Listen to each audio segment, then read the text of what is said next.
Hey everyone, welcome back for another deep dive with us. Always a pleasure. Today we're tackling a book that I think will resonate with a lot of you guys out there. Oh, yeah. Definitely a topic close to home for our listeners, I'd say. It's called Reclaiming Your Masculinity, a guide to purpose, discipline, and leadership in a world that wants to emasculate. Yoo-hoo. Catchy title. It really is, and the author Conrad Riker doesn't pull any punches. He gets right to the point.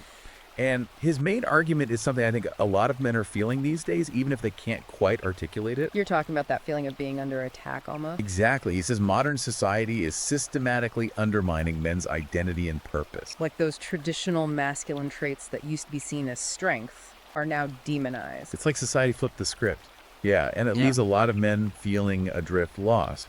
And Riker doesn't just theorize about this, he connects it to some real-world consequences that are frankly pretty alarming. Like the rising rates of male depression and suicide. It's heavy stuff, but thankfully he doesn't leave us hanging in the dark. He offers a framework for navigating this whole mess, and it's a powerful one, the hero's journey. Okay, I know that sounds a bit cliche at first, Right, it's like we've all heard that one before. but trust me, Riker's take on it is anything but superficial. He goes beyond those surface-level myths and legends and breaks the hero's journey down into its core stages. Departure, initiation, and return right. You got it. And he shows how each stage applies to the challenges and triumphs men face today. So it's like a roadmap for navigating the modern world, using these ancient archetypes as a guide. Exactly. Think of it like this. The departure stage in classic myths often involves a call to adventure, right? Leaving the familiar behind. Makes sense. Riker connects that to men today feeling that pull to break free from societal expectations to forge their own path. I know a lot of guys are feeling that pull, but they're not always sure where to start. Absolutely. And that's where the initiation stage comes in, where the hero faces trials and obstacles and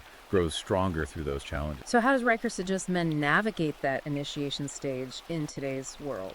He argues that men need to embrace discipline, resilience, and strategic thinking to overcome the challenges they're facing. Sounds intense. It can be, but he provides some great examples, like Winston Churchill leading Britain through World War II. Churchill's a powerful example. His unwavering belief in his mission, even when everyone else doubted him, is a potent reminder that conviction can fuel our own journeys. So it's about finding that inner strength, that unwavering belief in yourself, even when the odds are stacked against you. Precisely. And it's not just about mental toughness either. Riker emphasizes the importance of physical fitness. Of course, physical fitness is always important. It is, but he's talking about it as a way to build that warrior spirit, that resilience that lets you face any challenge head on. I like that. He uses the example of Ernest Shackleton, whose leadership during his Antarctic expedition is a testament to the power of resilience in the face of the unimaginable. Okay, starting to see how these seemingly ancient concepts can be incredibly relevant to our lives today. They are timeless in a lot of ways. So we've got departure and initiation. But what about that final stage, the return? How does that apply to modern men? That's a good question. Riker argues that the return isn't just about coming home after a physical journey. It's about returning to the world transformed by your experiences, ready to share your wisdom and lead others. So it's about becoming the best version of yourself through those trials and then using that growth to make a positive impact on the world. Exactly. He uses the example of Steve Jobs, who didn't just build a successful company, he revolutionized entire industries. It's a high bar. It is. But Jobs' visionary leadership reminds us that we can leave a lasting impact on the world, even if it starts with a single idea in a garage. So it's not about becoming the next Steve Jobs necessarily, but about finding that thing that drives you, that purpose that allows you to leave your mark. Precisely. And that brings us to another important concept, that Riker explores the idea of confronting the shadow self. Ooh, that sounds a bit dark. It can be, but it's also incredibly empowering. Riker isn't suggesting we indulge our darkest impulses or anything like that. So what is he saying? What's fascinating is how he reframes the shadow self, not as something to fear, but as a source of untapped potential. Okay, I'm gonna listen. He says it's about acknowledging those parts of ourselves that we might normally try to hide or suppress. The parts we're not so proud of. Maybe, but Riker argues that integrating these shadow elements rather than denying them is crucial for achieving wholeness and authenticity. So it's about bringing those hidden parts into the light, understanding them, and then using that self-awareness to become more whole. Exactly. And he even offers practical techniques for doing this, like meditation. Meditation. That's not what I expected from a book about reclaiming masculinity. I know, right? But think about it. Meditation can help us develop self-awareness and emotional regulation skills that are essential for mastering ourselves. Oh, okay, I can see how that fits in. And he also talks about the importance of creative expression. So things like writing, painting, music. Exactly. He believes these activities allow us to tap into our subconscious and process those hidden emotions and experiences that we might not even be aware of. It's like channeling those shadow elements into something positive and productive. Precisely. Riker's vision of masculinity is multifaceted. It's not just about grit and stoicism, it's also about self-exploration and emotional intelligence. That's a powerful message, and I think it speaks to the complexity of what it means to be a man in today's world. Absolutely. And it all ties back to the idea of achieving personal sovereignty. Which is what this whole deep dive's about, right? Exactly.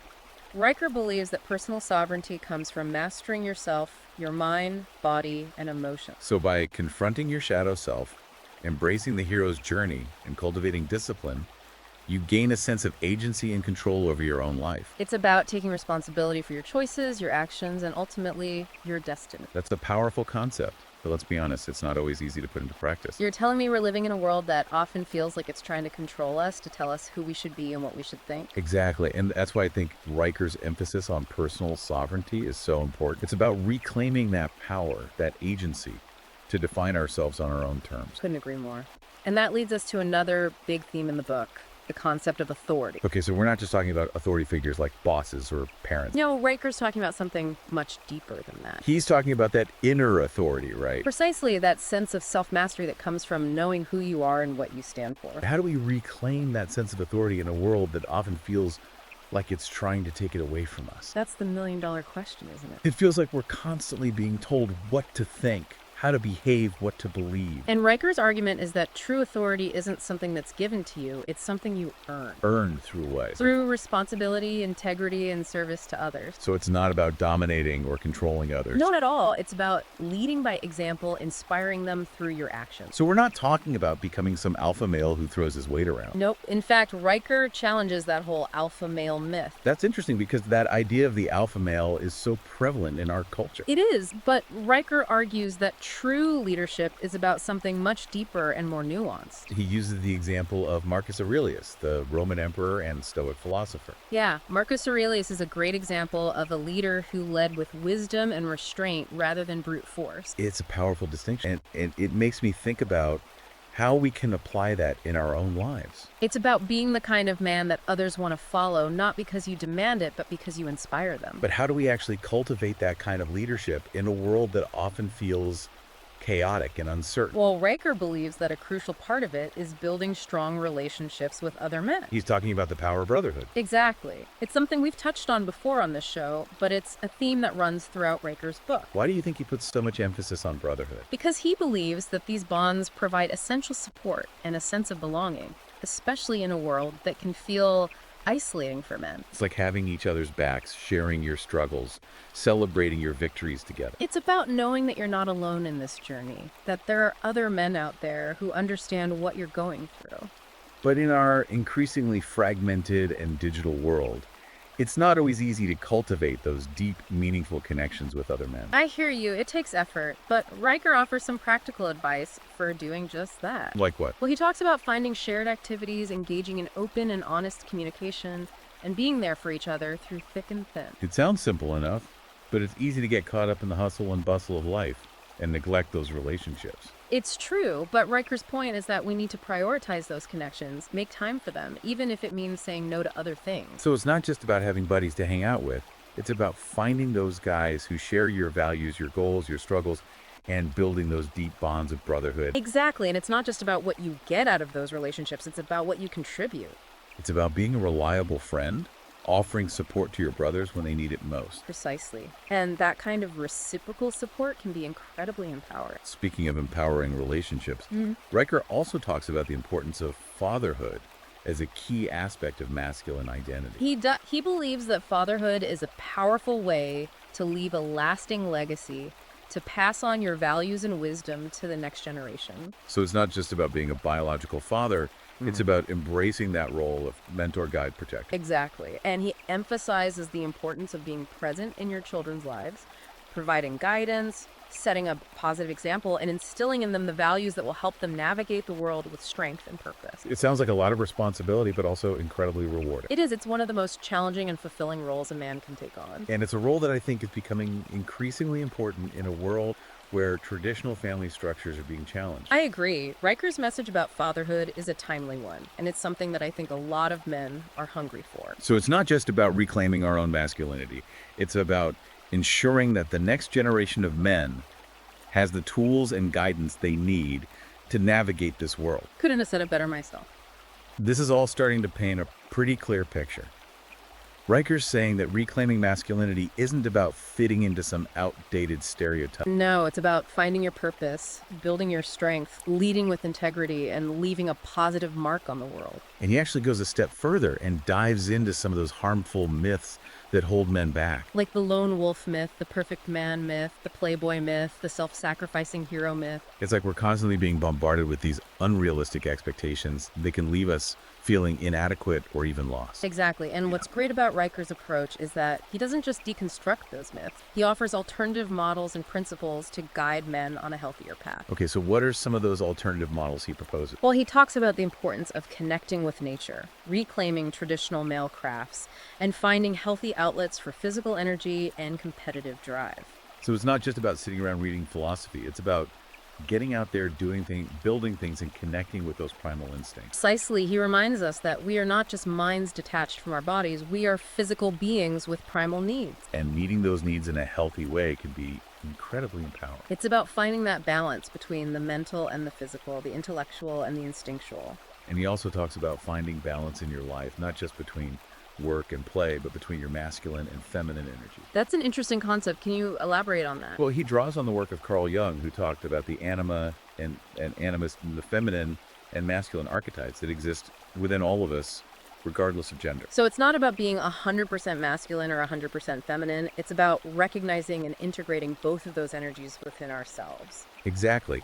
And Riker argues that this balance is essential for healthy relationships, emotional well-being, and a sense of wholeness. It's about embracing our full humanity, not denying or suppressing parts of ourselves. And how do we actually find that balance in a world that often pushes us toward one extreme or the other? Riker suggests exploring our create side, engaging in introspection, and finding mentors who can guide us on this journey of self-discovery.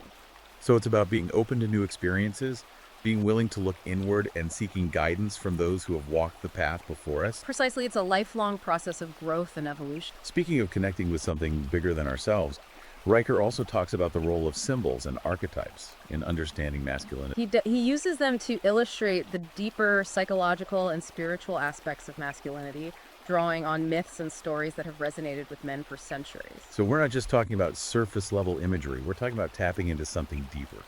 Exactly. He talks about the myth of the king, the lover, the warrior, the magician, and how these archetypes can help us understand different facets of the male psyche. I can see those archetypes could be powerful tools for self-reflection, but how do these ancient myths relate to our lives today? Riker argues that they're not just stories, they offer insights into the challenges, opportunities, and potential that men face regardless of the era. It's like they're timeless blueprints for navigating the human experience. Exactly, and he even delves into specific symbols like the crown, the labyrinth, the lion, the mirror, the serpent, the shield, the sword, the tree, and how these symbols can offer guidance and inspiration.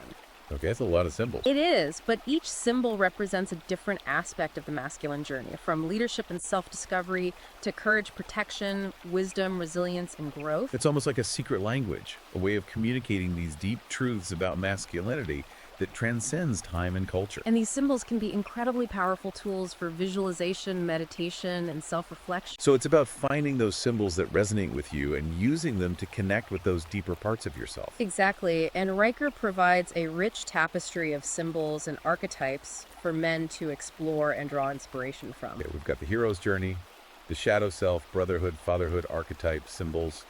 There's a lot to take in. It is, but it all starts to fit together when you see the bigger picture. Riker's creating a comprehensive vision of what it means to reclaim masculinity in the modern world.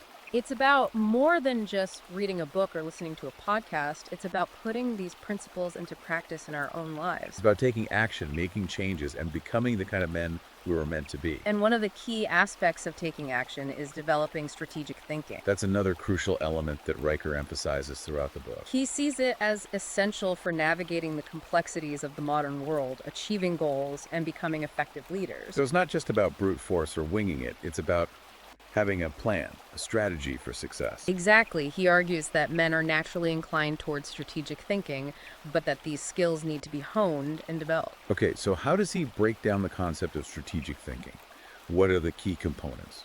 Well, he talks about the importance of setting clear goals, understanding your strengths and weaknesses, gathering information, analyzing the situation, developing a plan of action, and being adaptable. It's almost like a step-by-step guide to achieving what you want in life. It is. He even compares it to playing chess. Chess? Yeah, he says you need to think several moves ahead, anticipate your opponent's actions, and be prepared to adjust your strategy as the game unfolds. So it's not just about reacting to what's happening, it's about being proactive, taking control of the situation, and steering your own course. Exactly. And he emphasizes that strategic thinking isn't just for CEOs or military generals. So it's a valuable skill for any man who wants to succeed in life. Whether it's in his career relationships or personal pursuits. But let's be real, strategic thinking can feel overwhelming, especially for those of us who are used to just going with our gut or figuring things out as we go. That's understandable, but Riker offers some practical advice for developing those strategic thinking muscles. Like what? He suggests starting by identifying your goals, both short-term and long-term,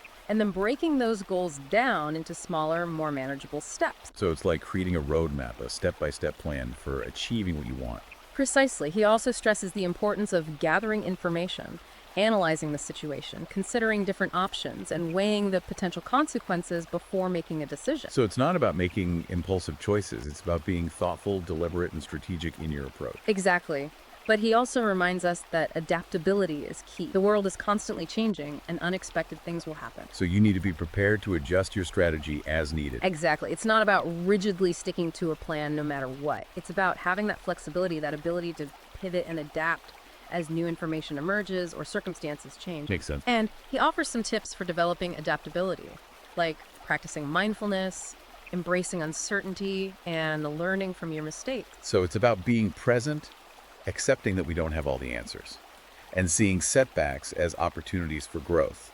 Precisely. Riker's ultimate point about strategic thinking is that it's not just about achieving success, it's about living a life of purpose and intentionality. It's about taking control of your destiny and shaping the world around you. Couldn't have said it better myself. Okay, I think we've covered the key concepts of strategic thinking, but before we wrap up this deep dive, I want to touch on one more topic that Riker addresses in the book, the importance of living with the warrior ethos. Ah, yes, the warrior ethos. That's a powerful concept and one that's deeply relevant to the theme of reclaiming But masculinity. it's also a concept that can be easily misunderstood or even misrepresented. You're right, it's not about glorifying violence or aggression. So let's unpack it carefully. What exactly does Riker mean by the warrior ethos? He's talking about cultivating a set of virtues and principles that have guided warriors throughout history.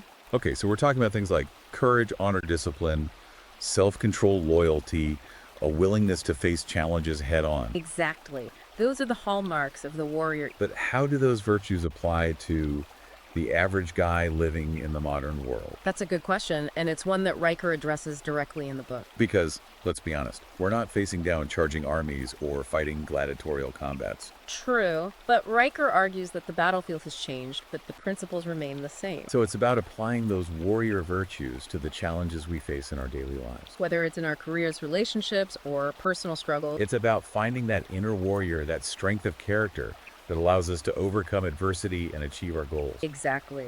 And he offers some specific examples of how to do that, like setting high standards for yourself, holding yourself accountable, pushing your limits, and never giving up on your goals. So it's about that inner drive, that relentless pursuit of excellence, even when it's hard. Precisely. And he emphasizes the importance of leading by example, inspiring others through your actions, and always striving to be the best version of yourself. That's a powerful message, but it's also a bit intimidating. I mean, not everyone is cut out to be a warrior, right? Well, Riker would argue that the warrior ethos is not about being born a certain way. It's about cultivating a certain mindset. A mindset that embraces challenge, discipline, and a commitment to excellence. Exactly. And he offers practical advice for developing that mindset. Like what? Well, he reiterates the importance of physical fitness, not just for physical health, but for mental toughness and discipline. So it's not just about lifting weights or running marathons. It's about pushing your physical limits, testing your endurance and proving to yourself that you're capable of more than you think. It's about building that mental fortitude, that grit that allows you to overcome obstacles and achieve your goals. Exactly. And it's not just about physical strength either. Riker also talks about the importance of studying history, learning from the examples of great warriors and leaders who've come before us. So it's about finding inspiration from the past, learning from their successes and failures, and applying those lessons to our own lives. Precisely. It's about tapping into that lineage of strong men who have faced adversity and emerged victorious. Okay, that makes sense. But let's be real, not all of us have access to a bunch of warrior mentors in our daily lives. True. But that's where finding a mentor becomes crucial, Riker believes that having a strong mentor can make all the difference in a man's life. especially when it comes to cultivating courage, discipline, and honor.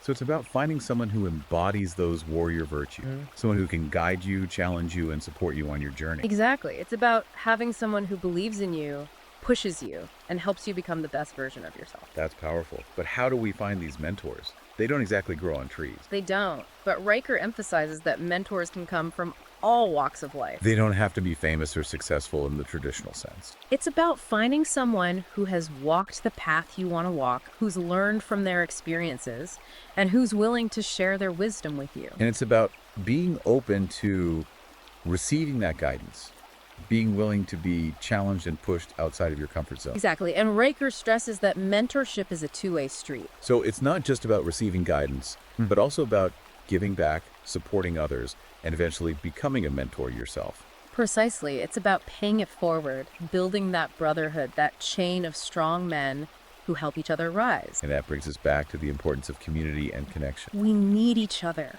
We need those strong bonds of brotherhood to support us, challenge us, and inspire us to become the best versions of ourselves. And that's ultimately what Riker's book is all about. It's a call to action for men to reclaim their masculinity, to step into their power, and to create a better world for themselves and for future generations. Well said. It's a powerful message for sure. And there's another layer I think we should touch on before we wrap things up. Okay, what's that? Riker gets into some pretty interesting territory when he talks about how modern society is almost working against men in some ways. You're talking about things like the rise of victimhood culture, the demonization of ambition. Exactly. He says these trends have created a sense of confusion for a lot of men. Like they're not sure where they fit in anymore.